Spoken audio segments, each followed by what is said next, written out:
àkókò kan àwọn aláṣọ ara ẹ̀ wọ́n máa ń sọ pé ìṣọ́nà tó ń ṣe pé kò dáa, tẹlifíṣàn tó ń wò àpótí èṣù ni bí ẹ̀ṣẹ̀ ni,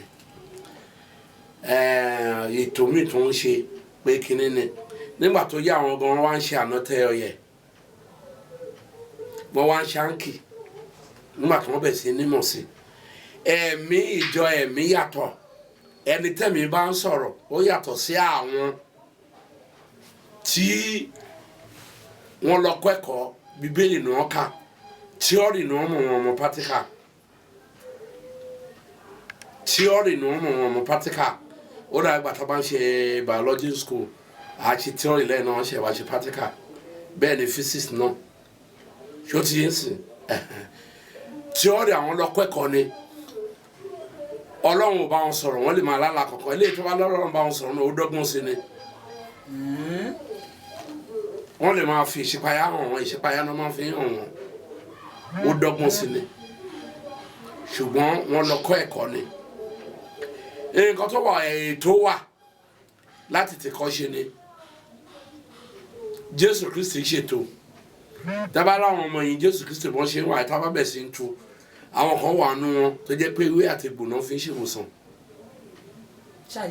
Ní èso díẹ̀díẹ̀ tó ti ibi tẹ́ ẹ̀ ń lọ ní ká bọ́ sí tó bá yà àtúbọ̀ sáwọn yẹn. Ètò wà, ẹlòmíín wà ń sìn tí nínú ẹ̀mí tó bá gbàdúrà fún ó lè fẹ́ ṣe, wọ́n lè sọ pé kó ṣèlà padà.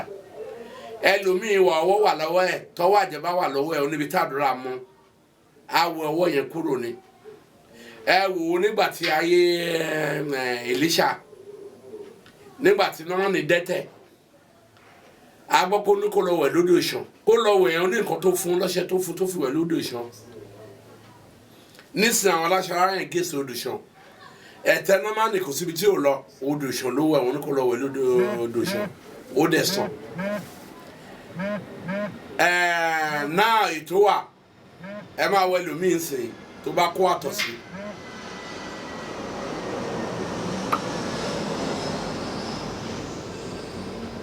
Tó bá kó àtọ̀ sí, mùsùlùmí ò lè ká àyà sínú omi tàbí kó lóun ṣàdúrà pa àtọ̀ sí yẹn kó lára ẹ̀.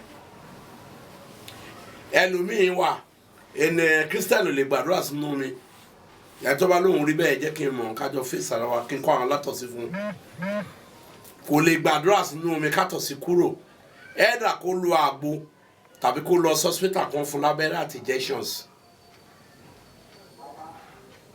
Bó bá ló gbàdúrà fún ọ bó kí ọ̀dí ẹ̀ náà tó bá yá ọ máa da infection sí lára ni. Injection gan tó ń gbà gan àtàbẹ́rẹ́ tó bá yá òun ló ń da infection, òun ló fa ìsétọ̀ prostate, òun ló fa tí wọ́n gba abẹ́rẹ́ fún wọn jẹ́ kó mọ àgbo kó tọkùn ní ẹ̀ jáde. Tó ti yé sè tó bá yá abọ́ sí tọ̀ ṣúgà, tó bá yá abọ́ sí paralyze.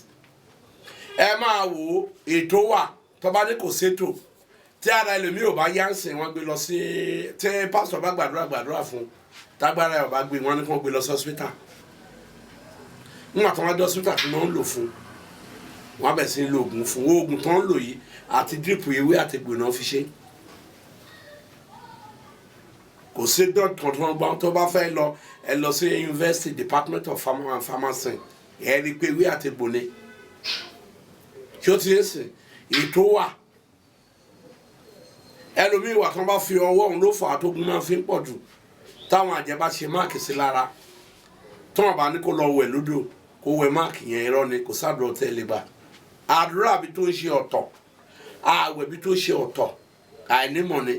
Ṣùgbọ́n nǹkan tó bá wà ní tẹ́ bá ń bá iṣẹ́ Olúwa ń lọ, tí ẹ bá ṣe ń bá iṣẹ́ Olúwa tẹ́ bá wà nínú ẹ̀mí lẹ́ máa dàgbà sínú ẹ̀mí.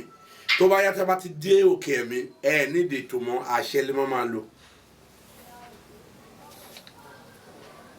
Ṣó ti yé sìn?